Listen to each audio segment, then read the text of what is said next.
जय हिंद, वंदे मातरम। स्वागत है आप सभी का सक्सेस वर्ल्ड एमसीक्यू चैनल पर। तो जैसे कि बिहार मध्य निषेध सिपाही की नई भर्ती के लिए कल आपका एक प्रैक्टिस सेट हो चुका है, आज आपका दूसरा प्रैक्टिस सेट चलेगा। तो जल्दी से आप सभी लाइव में जुड़ जाइए। सभी को गुड इवनिंग। और जो भी स्टूडेंट चैनल पर पहली बार आए हैं उनको बता दें, ये क्लास आपको डेली रात 8 बजे लाइव चैट के साथ मिलेगा। और अगर आप बिहार पुलिस कांस्टेबल के लिए प्रैक्टिस सेट करना चाहते हैं तो आप 8:30 बजे आ सकते हैं। और अगर आपने चैनल को सब्सक्राइब नहीं किया है तो चैनल को भी सब्सक्राइब कर लें, ताकि आपको समय समय पर इन सभी क्लास की जानकारी मिलते रहे। और इसका PDF आपको टेलीग्राम चैनल पर मिल जाएगा, लिंक डिस्क्रिप्शन बॉक्स में है टेलीग्राम चैनल का, जाकर ज्वाइन कर लीजिए। तो चलिए इसी के साथ आज की इस क्लास को स्टार्ट करते हैं। तो चलिए शुरुआत करते हैं फर्स्ट क्वेश्चन से।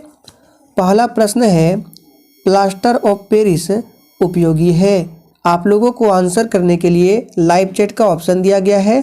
तो प्रत्येक स्टूडेंट को लाइव चैट में अपना अपना आंसर जरूर देना है। और सेशन के एंड में आप लोग कमेंट करके ये भी बताएंगे कि आप लोगों ने आज के सेशन में कितने प्रश्नों के सही जवाब दिए हैं। तो चलिए पहला प्रश्न का सही जवाब जो ही बच्चे ऑप्शन ए को दिया है, बिल्कुल सही जवाब है। दंत चिकित्सा और सर्जरी में प्लास्टर ऑफ पेरिस का उपयोग किया जाता है। आप लोग यहाँ पे देख सकते हैं, ये प्लास्टर ऑफ पेरिस का सूत्र है CaSO4 2 H2O।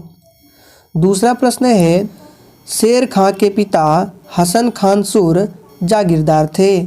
चलिए आंसर बताएंगे। आपको ध्यान रखना है, हसन खान सुर ये शेर खां के पिता थे। और एक प्रश्न पूछा जाता है कि शेर खां के बचपन का नाम क्या था? तो यहाँ पे लिख देते हैं फरीद खां। ये शेर खां के बचपन का नाम था। और इसके पिता हसन खान सुर जो है ये सासाराम के जागीरदार थे। तो सी ऑप्शन को ध्यान रखना है। नेक्स्ट क्वेश्चन देखिए, गंगा नदी की बिहार में लंबाई कितनी है? बिल्कुल टॉप लेवल के प्रश्न है, चलिए आंसर करेंगे। तो देखिए बात करें गंगा नदी की कुल लंबाई, तो ये 2525 किलोमीटर है, जो कि भारत की सबसे लंबी नदी है। लेकिन यहाँ पे गंगा नदी की लंबाई बिहार में बताना है, तो इसका सही जवाब हो जाएगा 425 किलोमीटर। इस बात को ध्यान रखना है। नेक्स्ट क्वेश्चन, बिहार में शीत ऋतु में जनजातीय वर्षा होने का कारण क्या है? चलिए आंसर बताएंगे। और देखिए आप लोगों को बिहार मध्य निषेध सिपाही के लिए डेली प्रैक्टिस सेट को अटेंड करना है।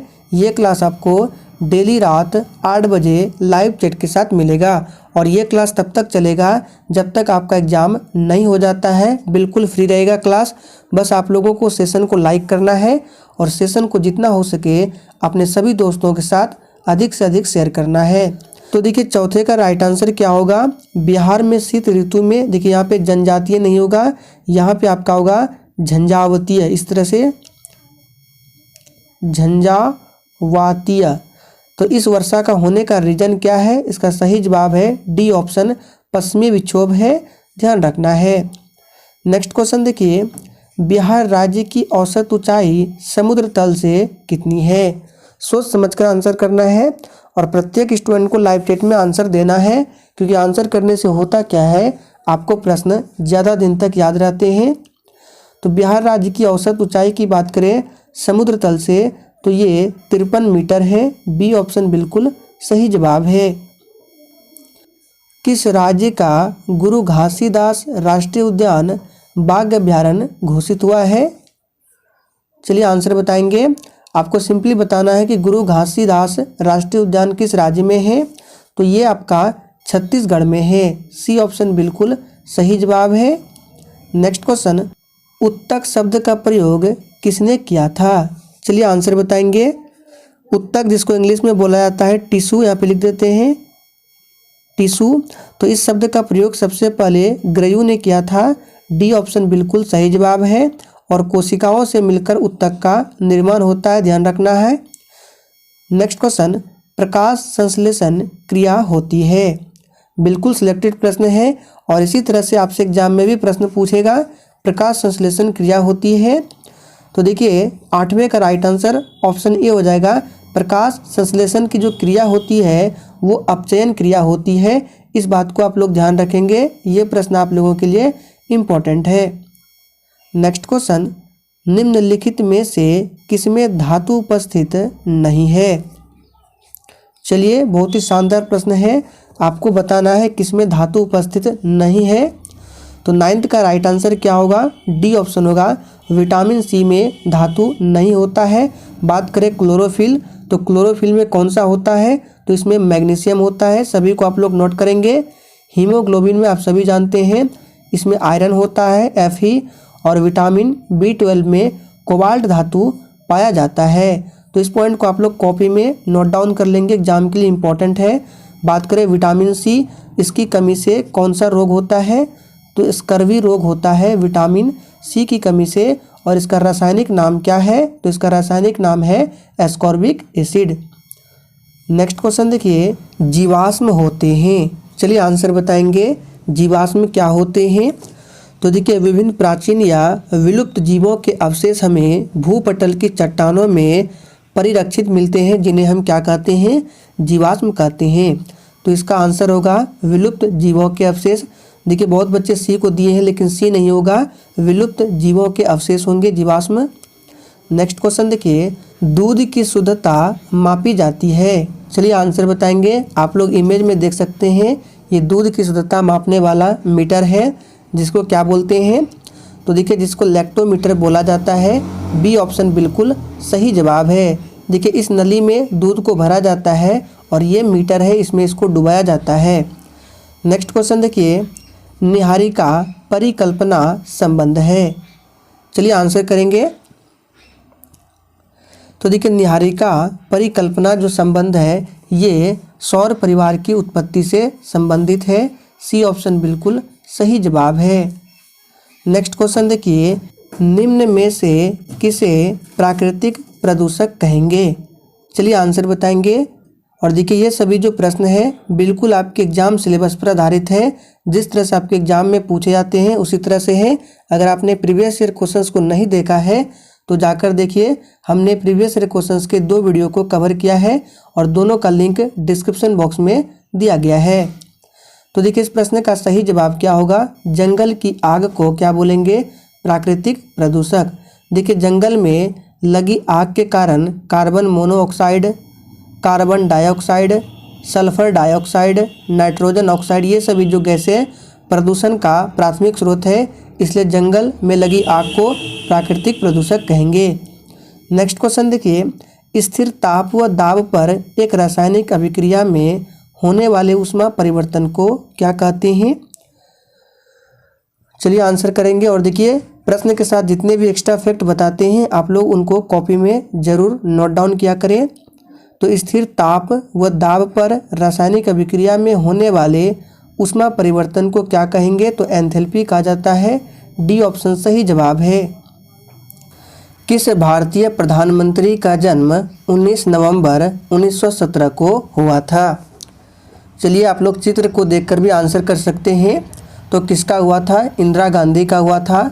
डी ऑप्शन बिल्कुल सही जवाब है। और इंदिरा गांधी यह भारत की पहली महिला प्रधानमंत्री थी।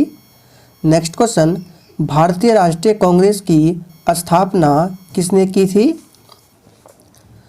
चलिए आंसर बताएंगे, बहुत ही आसान प्रश्न है। तो देखिए, बात करें भारतीय राष्ट्रीय कांग्रेस की स्थापना 28 दिसंबर 1885 को ए.ओ. ह्यूम के द्वारा किया गया था। तो बी ऑप्शन जो ही बच्चे दिए हैं बिल्कुल सही जवाब है, ध्यान रखना है। Next question, United states of America का प्रथम राष्ट्रपति कौन था? चलिए आंसर बताएंगे। तो देखिए, बात करें यूनाइटेड स्टेट्स ऑफ अमेरिका का प्रथम राष्ट्रपति कौन था? तो जॉर्ज वॉशिंगटन ये अमेरिका के प्रथम राष्ट्रपति थे। फर्स्ट ऑप्शन बिल्कुल सही जवाब है। नेक्स्ट क्वेश्चन, वाटरलू के युद्ध में कौन पराजित हुआ था? ये प्रश्न आप लोगों के लिए इम्पोर्टेंट है, याद रखेंगे। तो देखिए, बात करें वाटरलू का युद्ध कब होता है? तो ये युद्ध 1815 ईस्वी में होता है और इसमें नेपोलियन की पराजय होती है। तो बी ऑप्शन जो ही बच्चे दिए हैं बिल्कुल सही जवाब है। यूएनओ का मुख्यालय स्थित है। चलिए आंसर बताएंगे। यूएनओ का मुख्यालय कहाँ स्थित है? तो देखिए इसकी स्थापना भी पूछा जाता है, तो 24 अक्टूबर 1945 को इसकी स्थापना होती है और इसका मुख्यालय यानी कि हेड क्वार्टर जो है ये न्यूयॉर्क में है। नेक्स्ट क्वेश्चन, मौर्यकालीन इतिहास के महत्वपूर्ण साक्ष्य कहाँ से प्राप्त हुए हैं? फटाफट से आप सभी आंसर करेंगे। तो देखिए मौर्यकालीन इतिहास के महत्वपूर्ण साक्ष्य, इसका मतलब कि चंद्रगुप्त मौर्य के राजप्रसाद के अवशेष जो है पटना के समीप कुमरार गांव से मिले हैं। तो इसका सही जवाब सी ऑप्शन है। नेक्स्ट क्वेश्चन, ब्याज की वह दर जिस पर भारतीय रिजर्व बैंक वाणिज्यिक बैंकों को अल्पावधि कोष उधार देता है कहलाती है? तो देखिए उसे क्या कहते हैं? रेपो दर कहते हैं। फर्स्ट ऑप्शन इस प्रश्न का बिल्कुल सही जवाब है। नेक्स्ट क्वेश्चन, निम्नलिखित में गलत युग्मों को इंगित कीजिए। तो 22 का राइट आंसर क्या होगा? तो देखिए सीमेंट उद्योग जो है ये वाराणसी में नहीं है, बी ऑप्शन जो है ये गलत है। बाकी चमड़ा कानपुर, चीनी उद्योग मेरठ, कागज उद्योग सहारनपुर, ये सभी सही है। नेक्स्ट क्वेश्चन, भारत का 20वां परमाणु बिजली घर कौन सा है? तो देखिए इस प्रश्न का सही आंसर क्या होगा? ऑप्शन सी हो जाएगा, कैगा परमाणु बिजली घर जो कि कर्नाटक में है। ये भारत का 20वां परमाणु बिजली घर है। नेक्स्ट क्वेश्चन, कैलिफोर्निया यूएसए के निम्नलिखित नगरों में से कौन सा सिलिकॉन घाटी के अंतर्गत अवस्थित नहीं है? देखिए सिलिकॉन घाटी जो है ये यूनाइटेड स्टेट के उत्तरी कैलिफोर्निया में सैन फ्रांसिस्को खाड़ी के दक्षिणी खाड़ी में स्थित दिया गया नाम है। और इस क्षेत्र में कौन अवस्थित नहीं है? इसका सही जवाब है संता रोसा नहीं है। बाकी कैंपवेल, पालो आल्टो, संता क्लारा ये सभी अवस्थित है। विश्व की सबसे लंबी रेल सुरंग जिसको रॉक टनल भी बोला जाता है ये अवस्थित है। तो देखिए विश्व की सबसे लंबी रेल सुरंग रॉक टनल जो अवस्थित है ये फिनलैंड में अवस्थित है। फर्स्ट ऑप्शन बिल्कुल सही जवाब है। नेक्स्ट क्वेश्चन देखिए, निम्नलिखित क्षेत्रों में से कौन टोडा जनजाति मूल निवासी क्षेत्र है? तो देख सकते हैं ये टोडा जनजाति है और इसके मूल निवास कहाँ पर है, क्षेत्र क्या है? तो देखिए इसका सही जवाब है नीलगिरी पहाड़ियाँ। सी ऑप्शन जो ही बच्चे दिए हैं बिल्कुल सही जवाब है। नीलगिरी पहाड़ी कहाँ है? तो तमिलनाडु, ध्यान रखना है। निम्नलिखित में से कौन सा शीतोष्ण घास प्रदेश नहीं है? तो देखिए सवाना हो गया, पंपाज, वेल्ड ये सभी शीतोष्ण घास प्रदेश है, लेकिन डाउन्स जो है ये शीतोष्ण घास प्रदेश नहीं है। बात करें पंपास कहाँ से संबंधित है, तो पंपास घास स्थल जो है ये अर्जेंटीना से संबंधित है। एक पूछा जाता है स्टेप्स घास के मैदान, तो ये रूस क्षेत्र के हैं। और ये जो ऑप्शन में वेल्ड दिख रहा है ये आपका हो जाएगा दक्षिण अफ्रीका से संबंधित है, ध्यान रखना है। नेक्स्ट क्वेश्चन, विश्व का सबसे बड़ा प्रमाणित तेल भंडार स्थित है? चलिए आंसर बताएंगे। तो देखिए विश्व का सबसे बड़ा प्रमाणित तेल भंडार जो स्थित है ये वेनेजुएला में स्थित है। बिहार के किस जिले में ग्रेफाइट पाया जाता है? चलिए 29 का आप सभी आंसर बताएंगे। तो देखिए सबसे पहले ध्यान रखिए ग्रेफाइट जो है ये कार्बन का एक रूप है जिसे काला शीशा भी कहा जाता है। और बिहार के किस जिले में ग्रेफाइट पाया जाता है? इसका सही जवाब है मुंगेर क्षेत्र में। किस दिवस को यूनाइटेड नेशंस डे के रूप में मनाया जाता है? सोच समझकर आंसर करना है। तो देखिए यूनाइटेड नेशंस डे मनाया जाता है 24 अक्टूबर को। बी ऑप्शन बिल्कुल सही जवाब है। 24 अक्टूबर 1945 को इसकी स्थापना हुई थी, इसलिए प्रत्येक 24 अक्टूबर को यूनाइटेड नेशंस डे मनाया जाता है, ध्यान रखना है। और यूनाइटेड नेशंस का नाम किसने दिया था? तो अमेरिका के तत्कालीन राष्ट्रपति फ्रैंकलिन डी रूजवेल्ट द्वारा ये नाम प्रदान किया गया था। राज्य विधानमंडल का निचला सदन कौन सा है? तो देखिए राज्य विधानमंडल का निचला सदन विधानसभा होता है। तो देखिए किस ऑप्शन में है, सी ऑप्शन में दिया गया है विधानसभा, याद रखना है। और पूछा जाता है कि राज्य विधानसभा की सदस्य संख्या अधिकतम कितनी होती है, तो ये प्रश्न आप लोग नोट कर लीजिए, इंपॉर्टेंट है। तो अधिकतम पूछे 500 और न्यूनतम पूछे 60, इस दोनों पॉइंट को ध्यान रखेंगे। इनमें से कौन भारत का राष्ट्रपति नहीं था? चलिए, तो देखिए डॉक्टर राजेंद्र प्रसाद ये भी राष्ट्रपति रहे, बी डॉक्टर जाकिर हुसैन ये भी थे, फखरुद्दीन अली अहमद ये भी राष्ट्रपति रह चुके हैं। लेकिन मौलाना आज़ाद जो है ये भारत के राष्ट्रपति नहीं थे, ये स्वतंत्र भारत के प्रथम कैबिनेट में शिक्षा मंत्री थे, ध्यान रखना है। नेक्स्ट क्वेश्चन, राज्यसभा का सदस्य बनने के लिए न्यूनतम उम्र क्या है? चलिए आंसर करेंगे। तो देखिए राज्यसभा का सदस्य बनने के लिए न्यूनतम उम्र सीमा आप सभी जानते हैं 30 वर्ष है। लोकसभा का सदस्य बनने के लिए 25 वर्ष है। राष्ट्रपति राज्यपाल बनने के लिए 35 वर्ष है। किसी राज्य के मुख्यमंत्री को कौन नियुक्त करता है? चलिए आप सभी 34 के लिए आंसर करेंगे।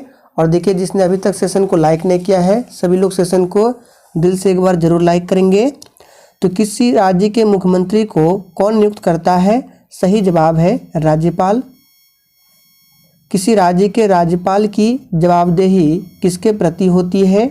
और सबसे पहले जान लीजिए राज्यपाल की नियुक्ति किसके द्वारा किया जाता है, तो भारत के राष्ट्रपति के द्वारा। और राज्यपाल की जवाबदेही किसके प्रति होती है, तो ध्यान रखना है ये भारत के राष्ट्रपति के प्रति। महाभियोग के द्वारा किसी ऑफिस से हटाया जा सकता है, किसको हटाया जा सकता है?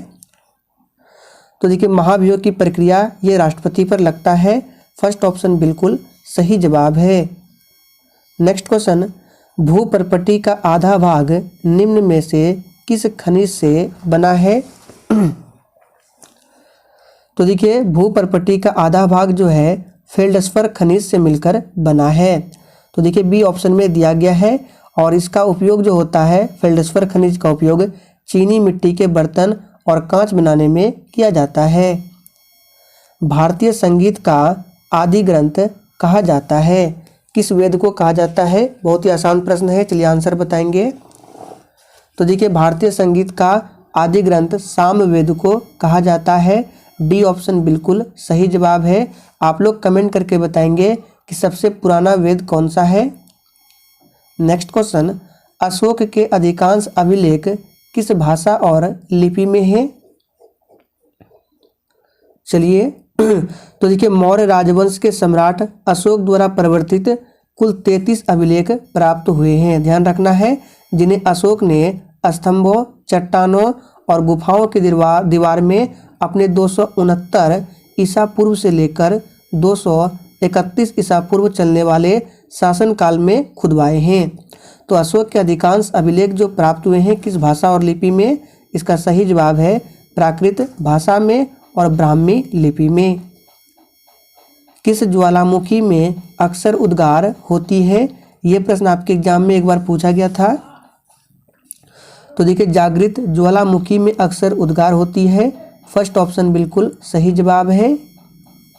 एल नीनो जलधारा का प्रकट होती है, यहाँ पे का नहीं होगा, कहाँ होगा आपको बताना है। एल नीनो जलधारा कहाँ प्रकट होती है? इसका सही जवाब है पेरू के तट पर। नेक्स्ट क्वेश्चन, गणतंत्र होता है, सोच समझकर आंसर करना है, ये इंपॉर्टेंट है। तो देखिए गणतंत्र क्या होता है? इसका सही जवाब है वह राज्य जहाँ पर अध्यक्ष जो है वंशानुगत रूप में ना हो। संविधान के किस भाग में नीति निर्देशक तत्वों का उल्लेख किया गया है? चलिए आंसर करेंगे किस भाग में किया गया है। देखिए संविधान के जो नीति निर्देशक तत्व है इसको आयरलैंड देश के संविधान से लिया गया है, आयरलैंड, और इसे किस भाग में रखा गया है? तो इसका सही जवाब है चौथे भाग में रखा गया है। किस अनुच्छेद में? तो 36 से लेकर 51 तक में इसको रखा गया है। नेक्स्ट क्वेश्चन, मुद्रास्फीति किस कारण से होती है? चलिए तो देखिए मुद्रास्फीति किस कारण से होती है? इस प्रश्न का सही जवाब क्या होगा? ऑप्शन सी, मुद्रापूर्ति में वृद्धि के कारण क्या होता है? मुद्रास्फीति का संकट उत्पन्न होता है। भारत में औद्योगिक वित्त का शिखर संगठन कौन सा है? चलिए आंसर करेंगे। तो देखिए, भारतीय औद्योगिक विकास बैंक, जिसको IDBI बोला जाता है, इसका गठन भारतीय औद्योगिक विकास बैंक अधिनियम 1964 के तहत एक वित्तीय संस्था के रूप में हुआ था। तो ये जो भारत में औद्योगिक वित्त का शिखर संगठन है, ये कौन सा है? IDBI है। ये ऑप्शन सही जवाब है। अब यहाँ से आपके हिंदी के प्रश्न है, पयोधी शब्द निम्न में से किसका पर्यायवाची है? चलिए आंसर बताएंगे। तो पयोधी जो है ये किसका पर्यायवाची है? समुद्र का पर्यायवाची है। संस्कृत के जो शब्द मूल रूप से हिंदी में प्रयोग किए जाते हैं उन्हें क्या कहते हैं? देखिए, उत्पत्ति के आधार पर शब्द 4 प्रकार के होते हैं, तत्सम, तद्भव, देशज और एक होता है विदेशज। ये उत्पत्ति के आधार पर होता है, लेकिन बनावट के आधार पर 3 होते हैं। कौन कौन से? रूढ़, यौगिक और योग रूढ़। तो यहाँ पे संस्कृत के जो शब्द मूल रूप से हिंदी में प्रयोग होते हैं उनको तद्भव बोला जाता है, और जो संस्कृत के शब्द होते हैं उसको तत्सम कहा जाता है। वृद्धि का विलोम क्या है? चलिए आंसर बताएंगे। और देखिए, जितने भी लोग सेशन को वॉच कर रहे हैं, सभी लोगों ने अभी तक लाइक नहीं किया है, तो प्लीज़ सभी लोग सेशन को लाइक करें और सेशन को शेयर करें। और इस क्लास के बाद आपको 9 बजे जो क्लास होगा लुसेंट बुक से, उस क्लास को भी जरूर अटेंड करना है। तो वृद्धि का विलोम क्या होगा? वृद्धि मतलब बढ़ना, और उसका उल्टा हो जाएगा क्षय यानी घटना। डी ऑप्शन सही जवाब है। तो का उच्चारण स्थान कौन सा है? बहुत ही आसान प्रश्न है। तो आप सभी जानते हैं तो का उच्चारण स्थान कहाँ से है? दंत से होता है। नेक्स्ट क्वेश्चन, भर पेट में कौन सा समास है? तो देखिए, भर पेट में अव्ययी भाव समास है। अव्ययी भाव समास के और उदाहरण है, जैसे आजन्म हो गया। आजन्म में जन्म जो है मूल शब्द है, लेकिन इसमें आ जो है अव्यय है। भर पेट में पेट का अर्थ निकलता है, लेकिन भर जो है इसका प्रथम पद क्या होता है? अव्ययी भाव में अव्यय होता है, उसको अव्ययी भाव बोला जाता है। प्रतिदिन, यथाशक्ति, आजन्म, ये सभी अव्ययी भाव समास के उदाहरण है। तो इसका सही जवाब क्या होगा? अव्ययी भाव होगा। तो फ्रेंड्स, आज के सेशन में हम लोगों ने 50 इंपॉर्टेंट प्रश्नों को कवर किया। इसी के साथ आज का प्रैक्टिस सेट यहीं पर समाप्त होता है।